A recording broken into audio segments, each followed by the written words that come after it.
Yeah, it definitely is. Sky Sports is a big name in England, so I think getting back onto that TV channel is a good thing. But like I said, I think also being creative in how you can provide that content.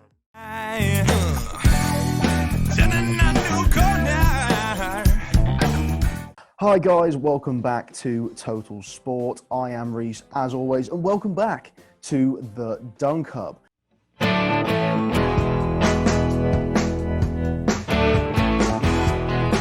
As you see, I am here with my fantastic guest, one of the veterans of the BBL. He's travelled all over the country playing for some of the great teams here at the BBL. It's the one and only 40 Callum Jones. How are you?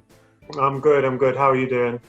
Very good. I'm better now. I'm getting back into the swing of things with these interviews, and what a first guest to have back, and what a first guest here on Total Sport under the Dunk Hub sort of monarch. So how have you been? You know, obviously we've just gone into kind of the second lockdown.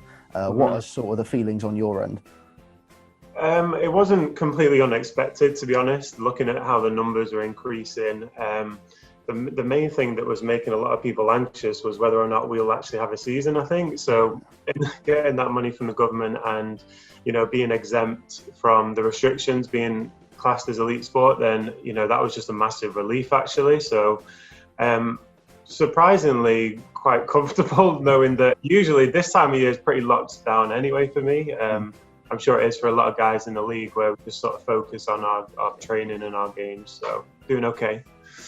And for those that are, you know, familiar with my line of work, that have maybe come over from my channel, they will know of an interview I did with a certain very tall bearded man known as Tinten in David Watts. How did you guys, you know, first meet really, and get it, you know, sort of get the friendship start kicking off? That's a good question. We were talking about this the other day. So I think the first time I saw Tinten was at a Hosanna Open Run in Reddish Vale in Stockport. And so this was kind of like a summer, just a run out basically for some of the talented players in the city. And I remember at this run, there was a few guys up from London. So it was a really good quality run. Pete Scanterbury was there. He was the England head coach at the time.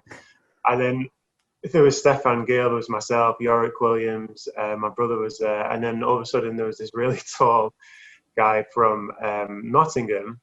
And yeah, he had a shaved head at the time, but I just remember him doing some warm-up dunks and kind of taking off from near the free throw line and being like, who the hell is this guy? So he was someone that we didn't really know too much about. But then, you know, we played in an under-20s cup final, which we fortunately won against his team. He played really well in that. And then we were on the same team on an England tryout. When I think I was about 17, 18, and he must have been like 20, 21. So then we had that period where we kind of knew each other. And then I went to the States and he progressed his career over here. And then the first year back from the States, we played together for 2 years in Worcester. And then I think it was 4 or 5 here in Manchester, or 3 or 4, I think it was, in Manchester. So just been good mates ever since. And I mean, coming from that under 20 level, like the team chemistry is going to be there, obviously. How good was it pretty much playing with kind of one of your best mates on a professional basis? Yeah, that's what it became, to be honest. And we got on so well off the court. But in terms of on the court, first of all, he's one of the best shooters that's ever played in this country, by far. In terms of his release, his catch and shoot three is just ridiculous. So I was fortunate in the sense that if I created any kind of advantage and got into the lane, which is what I like to do anyway, he would always relocate and then usually knock down the three. So sometimes he would say, oh, you know, good pass. And I'm like, no, that was you. That was all you. Good shot. Well done. So yeah, it was good. It was easy. I mean, for a facilitator like yourself, I mean, it's probably best to have one of those guys that is really good on the catch and shoot and someone that can spread the floor. I mean, that's probably, you know, what kind of attributes to what might have made your transition into the league quite easy. Yeah, it definitely helped. So there was him, and then I think about other teammates that I've had, like Stefan Gill, and then Ingus Bankovic, and my brother, obviously. So being quite, you know, a bigger guard who likes to handle the ball, I feel as though I can get into the lane. so those guys are just sort of waiting with open arms for that kick out and ready to knock down the three. So I think it works quite well. And you mentioned going over to the States. You play in the NCAA Division 2 with, Yeah. I think it was Pace University, right? Yeah, that's right. So what are the key differences between the NCAA Division 2 and the British Basketball League? Okay, that's a good question as well. So, well, first I was going to address sort of between Division 1 and Division 2. And for me, we played a lot of pre-season games against Division 1 teams, and, we won some, we lost some. But I would say that the big difference there would be the standard or the size of the big guys, or maybe the size of everyone overall. Everyone's a little bit taller in Division 1, can maybe do a little bit more. Until you get to the top end of Division 1, and then obviously it's another step up again. But then, comparing Division 2 to the BBL, when I came back, it was just a different style of game. It was more, I was used to, before I went to the States, I was used to running full offenses where there's a lot of screen. How you read screens was a big part of the game. In America, in my school in particular, it was more about individual skill and creating an advantage and sort of attacking from there. And then defensively, I would say that, in the States, again, defense it's so important. It's such an important part of the game. It's rare that you will get into the lane. You'll never get an uncontested layup. Let's put it that way. You'll get into the lane and you'll either have someone trying to take a charge and get a blocking foul, someone slapping at your arm. We used to do a charge drill every single morning at university. We used to start our practices at 6 a.m. So that was the first thing to just wake you up first thing in the morning. So the defense was different, yeah. I mean, instead of what most students would be doing is waking up and having a coffee, you would wake up and have someone charging at you in the face. Yeah. I'd have our 6'8" Jamaican guy going full steam, just trying to, take our head off our shoulders type of thing. So, yeah. I mean, the stature of the guys in the States as well, I'm guessing that they are quite big compared to a lot of the British guys that you might come up against as well. I think, back when I was growing up, we did do a little bit of strength and conditioning before I left to go to America. But I remember, in high school and then in prep school in particular, the weights room was just as important as what we were doing on the court. Guys were in great condition. They were already good athletes, but, I could see that they were getting an extra 10% just from their dedication to the weight room. So, yeah, that was a big part of it. Yeah, and then, moving on from the NCAA, as you mentioned before, playing with Tinten in Worcester. What was that like, making the transition from the NCAA and then going and playing, a team that I'm now pretty familiar with in the Worcester Wolves? Yeah, it was good. So I went from living in New York City or around New York City to living in Worcester. That was a big adjustment.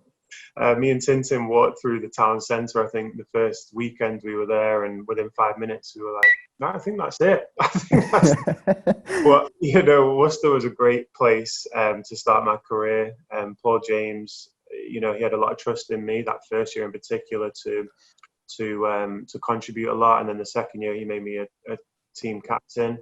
And we would have won the league if it wasn't for two buzzer beaters that we lost that year, actually, against Newcastle and Sheffield. So, yeah, it was a good experience. Got close with Tinten. He was another person who, could sort of support. We could support each other off the court. So that added to the experience. And, all the people down there, Mick Donovan, who heads up that program, or did when I was there, he does amazing work and has been so dedicated to that club. And you could see it going from strength to strength, even when we were there. So when they got the arena and all those other things, it was good to see. Some kids growing up, they will have their parents as coaches, when they're in Little League and stuff like that. What was it like playing under Papa Jones at professional level? Yeah, it was probably the same as playing under Papa Jones in the non-professional level. Papa Jones, he just expects, you to do the right thing, to conduct yourself the right way, to put a lot of effort in. My dad's always been a very, very passionate person, particularly about basketball.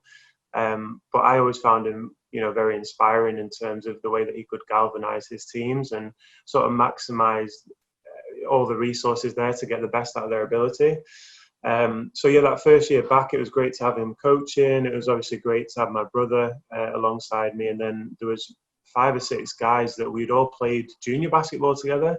And we sprinkled in a Day Value, a Tinten Watts, and a couple other people were in that year. So it was really familiar and it was really good. Yeah. And then I guess you pretty much had a basketball orientated life kind of growing up. If your dad has been really into basketball, you were kind of pretty much set to try and make that transition to that sport. Other than a lot of other kids like myself, I was always guided towards football. So I'm guessing that you were always preferred towards basketball. Yeah, I do remember. We used to play. Well, me and my brother used to play football on the weekend as well. And I remember going to a football game when I was probably about 12 or 13. And at the time, I did really enjoy football. My dad wanted us to be active and wanted us to enjoy sport because I think he knew the power of sport. But he didn't really overly push us towards it. And I just remember going to this game and thinking, actually, you know what? I think I'm going to focus on basketball. So that's where the focus went to. Yeah. And so going even further back, even before your transition, what kind of garnered you towards playing basketball? What were your sort of first memories of basketball growing up? So I remember going to my dad's training sessions when he was coaching the Manchester Giants back in the day. And part of me was, like a 4 or 5-year-old kid just waiting to get on the court at the end and just throw up some shots. Sat there with my brother. But then I also remember certain players of his that would always come over and make an effort with me and my brother and just, just make a big deal out of us. And, we were the coach's kids, so that's probably quite a good thing to do. But then, when we would watch the practices, you'd see how big and athletic these guys were and what they could do on the basketball court. And so I think a combination of that and then watching some of my dad's tapes from when he used to play, I used to kind of sneak downstairs on a weekend, get a bowl of cereal and put a tape on of his when he would be playing. So I think all those things, even from a really young age, and then just actually getting out and playing myself, just made it something that I know is going to be a lifelong passion. And you mentioned that, some of the players took the time to actually, pay attention to you and your brother when you went to the games. Is that something that kind of got instilled in you as well to take forward when you eventually made it to the professional stage? 100%. And it kind of happened subconsciously, I think. When you were saying about Pace University, and some of those things don't seem that long ago for me, but as you mature and as you get older, you do realize that, time moves quickly and you want to try and maximize the opportunity you've got on the court, but also trying to make an impact off it. And yeah, I love all those interactions when we'd be coaching summer camps or, with the kids after the games and things like that, because you can kind of remember your experiences when you did that. Yeah. And so we'll carry on going towards the Manchester Giants. What were your sort of thoughts when you obviously were making the transition from Worcester? Did you have many other offers that were on the table going into Manchester, or was it a dead set decision? I didn't really explore any other offers. I'm not sure I would have had loads of different offers, but as soon as my dad was quite integral in bringing the team back, so he kind of was telling us a year in advance of it happening, and he was planting the seed in Stefan's Gill's head and Ben Eves' head and all these other players. So yeah, it was a dead cert that we would be playing back in Manchester. And yeah, just excited because of, not being able to play in your home city. That can be a challenge sometimes. But then when that club was realised, it was just a great opportunity and a great feeling. And, so you did become the captain of that team. And I think when a player like yourself stays at a club for so long, the crowd start to get behind the team more and more. And I think less and less teams are doing that now. Sticking with the same guys. So what how good was your connection with the fans of Manchester? Yeah, from my side, it was brilliant. Some of those years they were quite challenging. So I don't think it's any secret. Up until recently, there's not really been a big budget at the club. they hadn't had the license to have Americans. So the first couple of years, it was basically just a group of English lads and guys who were within driving distance of Manchester. That was kind of our recruitment policy. So yeah, it was a bit of a challenge at times, but the thing that always sort of picked us up was the dedication of the fans and the support of the fans. So year on year, as you said, it kind of grows and you get to know people. And I had one lady come up to me after the game last season and she said, she was like, I came here with my older daughter when she was having her 10th birthday party here. And now I'm here for my younger daughter's 10th birthday party. And she was like 4 or 5 at the time, type of thing. So originally when she first came, so then I was like, okay, that started to put it in perspective. But yeah, all the people who support that club. Wow, that's amazing to hear that story. I mean, is that one of your sort of preferred fan interactions, or have you got another fan interaction or many that you look back on fondly at your time in Manchester? Yeah, there's loads. There's a lot of good people who support the club, as there are, for pretty much every club in the BBL. There's these fans that have been there for a long period of time that are just so passionate about basketball, and that's what's really special, I think, about English basketball and the BBL in specifically. But there was a young lad by the name of Connor, whose family always supports at the games and things like that. And yeah, seeing him before the game would get me really pumped up because he was just a very passionate and loyal fan. Only about 10 years old at the time, but just wanting to do well for all the people like that, basically.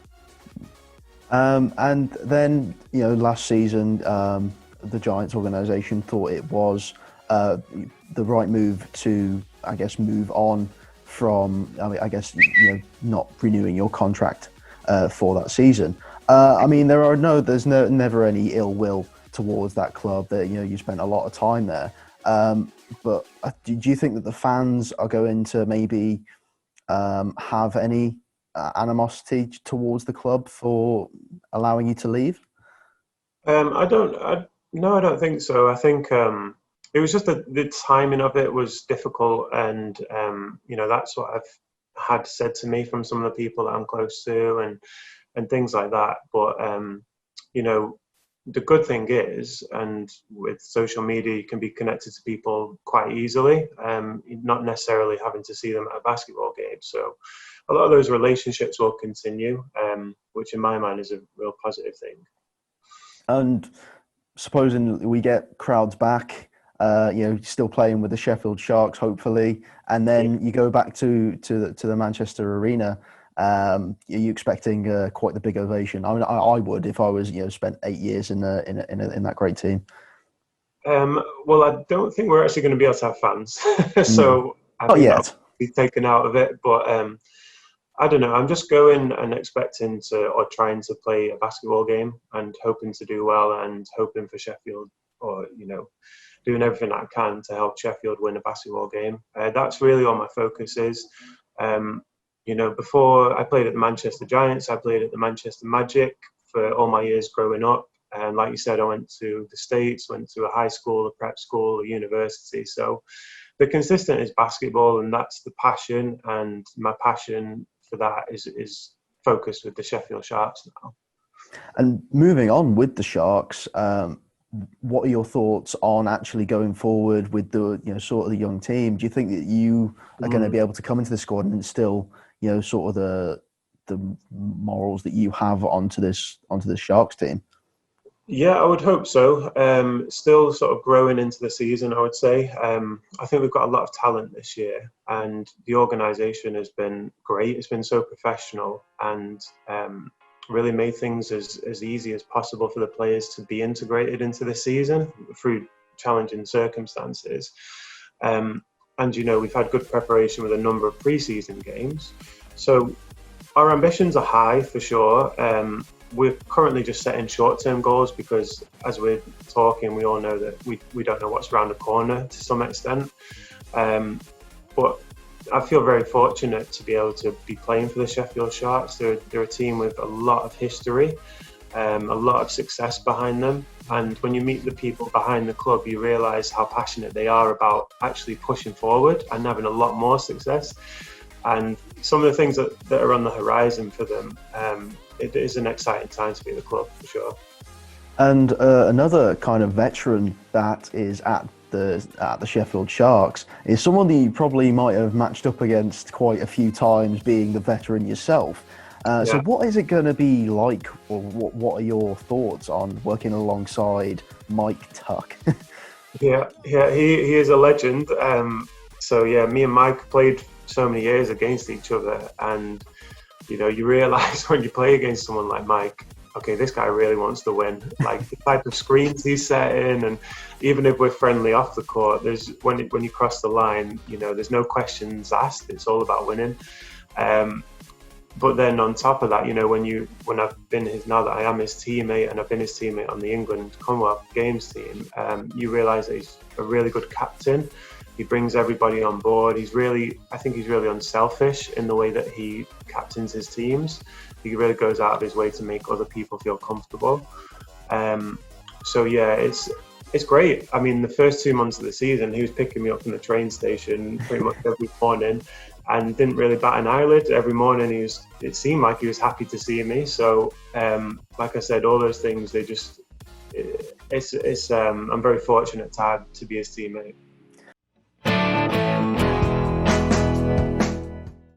And the confidence must be high. I mean, you beat the London Lions team by 9 points the first time that you squared off against them. With all the hype of social media, of everything going around them, with the NBA stars and the guys that they've brought in, what are your thoughts on this new look Lions team and them going forward? There's so much talent on that team. Vince has obviously done a really good job recruiting the team. You've got a mix of people who've been around the league for a long time: Joe Kimwin, Justin Robinson, people like that, Shane Walker, and then the new players that you talked about. So obviously it's going to take a little bit of time for all that talent to gel. Vince does a really good job motivating his teams, I think, and having them organised to play a style that will bring success for them. But in a season like this year, I think it's just going to be a bit of a process, and it's going to be a bit of a process for them as it is for every club in the league. Definitely, and I think I don't know if a lot of the basketball fans watching are that in tune to football, but I think the Lions kind of remind me of Chelsea at the moment. They brought in all these star-studded players, but who knows whether team chemistry is going to be at its peak. So, I mean, they've started to show cracks, but I think as the season progresses, they might go on. Whereas a team like the Sheffield Sharks, your guys' chemistry, I think that after a win against the Lions, although you did come up short in the game after, how do you think going into the season, do you think that you stand a chance? Or do you think actually that a lot of the fans are kind of sleeping on the Sharks this season? It's funny when you said there's a lot of different opinions on social media. So right now we're keeping things within our group, within our team, and we know what we have within our team, and we know what we're capable of doing. So that's where our focus is, and getting better sort of game by game, practice by practice. Like I said, the ambitions of the club and the people in it are very high, and as are the players on the team. So if that makes sense. Yeah. And so now we're going to probably look back at like your illustrious career right now. What's the one memory that stands out the most when you think back at all of your career so far? There's probably not one that really, really stands out. I think I was fortunate enough to go to some European Championships with the England team growing up, and those were great experiences. We had Luol Deng on our team, and we were playing against people like Marc Gasol, Darko Milicic at the time. He was a phenomenal player, even though he didn't turn out great in the NBA. Rudy Fernandez was someone who I used to always match up with in the summers. So those were great experiences. I also went to an NBA Basketball Without Borders camp in Treviso in Italy, and had Tony Parker as my coach. Wow. Pau Gasol and Andrei Kirilenko was there. And I think there was 50 players there, so it was kind of two of the top juniors from each country or a few countries in Europe. And I think maybe 25 of the guys from that camp actually went on to the NBA, so that was a great standard camp. But yeah, probably the one main one was probably representing the England team at the Commonwealth Games. So, when I was younger, I was very close to getting called up to the senior team as like an 18-year-old. And, it didn't quite happen until I was about, 33, I think, 32, 33. So I had to wait a long time for that. But yeah, that was a good feeling. What matchups are you looking forward to the most? If you could pick some off, either some of the other teams, some of the other guards in the league. What matchups are you looking forward to sort of seeing? Yeah, I think rather than sort of individuals battling out, it's definitely the team dynamic. Like we talked about, there's some teams that have so much talent in this league this year. You look at the way Newcastle are playing and their style of play. They play so quick up the court, so aggressive. And then you look at Leicester, who play a different style. And someone like myself, that's what I enjoy. I enjoy the sort of clashes of style. And then from there, you can see which individuals can really flourish in those types of games or not, as the case may be. But it all makes for an exciting season. There's definitely been an influx of talent in certain teams, like I said. So, yeah, it should be fun. And with that, clash in style, I mean, you have been in the league for many, many years. How do you think that the British game has evolved in the time that you've been in the BBL? I think it's 100%. It's moving in the right direction. You look at clubs that have their own arena. I think that's a huge, huge positive for organisations. You can retain a lot of that revenue now. You can build your junior programs and community activity through those, and you can draw in more sponsorship. Having it feel like a real game night experience rather than in a leisure centre or something like that. And then the next thing has been the progression of English talent. I think there's more and more higher level English guys who are coming back to play in the BBL or maybe starting their careers here. Actually, the import players have stepped up a little bit as well. And then I think the next step for the league and for the individual clubs is to really promote, to increase their social media activity, their online presence. How can they market themselves in ways that don't necessarily need to have fans in the arena? Because you walk down the street or you speak to different people who enjoy basketball, and even now, 9 times out of 10, a young person will probably have an NBA team that's their favorite rather than a BBL team in this country. So even if they haven't been to the States and things like that. So that's all through that digital content and things like that. So that's what I would say the next step should be. I mean, speaking of next steps, they announced a huge deal with Sky Sports. What do you think is going to be? Do you think that is one of the big steps in the right direction in order to make sure it has a bigger name in the UK at least? Yeah, it definitely is. Sky Sports is a big name in England, so I think getting back onto that TV channel is a good thing. But like I said, I think also being creative in how you can provide that content for your viewer, for your fans. So in the past, I think the feeling has been that, basketball in England was great until the TV money left, and then everything went down for so many years. Well, I wouldn't want to be in that position again. I would like organisations and the BBL to really build up such a high profile just outside of a TV deal. The TV deal can be the icing on the cake, I would say. And with all this discussion of how creative and how we can improve, have you thought much about life after basketball and what you can do after say you hang up the sneakers, and what you can do to help basketball off the court? Yeah. So I've always worked pretty much apart to a full-time job, as well as playing basketball. So currently work at Manchester Metropolitan University. I oversee their sports scholarship program there. I'm also doing quite a bit of research into how elite athletes sort of transition into their next careers after it. So I think that I do have passions outside of the sport, but I know that, like I said at the start, basketball will be a constant passion of mine. I currently coach the university team as well. The past few years, I can feel myself getting more and more enjoyment out of that, and more appreciative of that opportunity, and some of the players that I work with. So I'm sure at some point coaching will be part of the future, as well as just helping any way that I can. I mean, if you were to be offered the role at the Manchester Giants, maybe we could see the Jones coaching part 2 and take over from where Papa Jones left off from. Would you be open to that? There's so many variables that would need to happen before that's even a conversation. But like I said, I think at some point in the future, my motivation will shift into coaching. I do love the game, and I know that I feel as though I can contribute something in a positive way there. Just a quick question to sort of round off this interview. What would you say to the sort of promising basketball players that are looking to make it in the UK? What advice would you give to them to start out their careers? I think it sounds quite cliche, but just to enjoy the process, or to understand the process.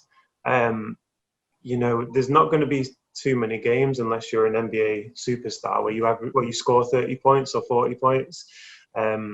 Just enjoying that process of the day in, day out, and improving, or trying to squeeze every little thing out of what you can in that day. Whether it's a weight session, a film session, just be a real student of the game. And then also not to be too hard on yourself, and not to sort of focus on the praise that you get too much, because both those things are weaknesses. Just enjoy the game for what it is, and do the best that you can. Well, brilliant. Thank you so much, Callum, for your time here on this interview. If you want to get at Callum Jones, his social medias will be in the link in the description. Make sure you go and check those out. Give him a follow and say hi while you're at it. Have you got anything that you'd like to promote? Any projects that are in the work, or anything that you've looking? No, I don't really have too many things in the works, but if anyone wants to sponsor me, then give me a shout.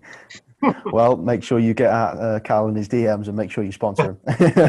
But I mean, for admin, a bit for me here on this video, I'm doing a charity month for November. I know it doesn't look like it, but I am doing Movember, and I am also cycling for 30 hours this month, all raising money for the charity Mine. So if you wouldn't mind, if you can, only if you can, please go and donate in the description down below. But Cal, thank you so much for joining me. Thank you very much. It was awesome. If you wouldn't mind, the viewer, please subscribe, turn on that notification bell to never miss an interview or anything to do with the Dunk Hub. I've been Reece, and I shall see you next time.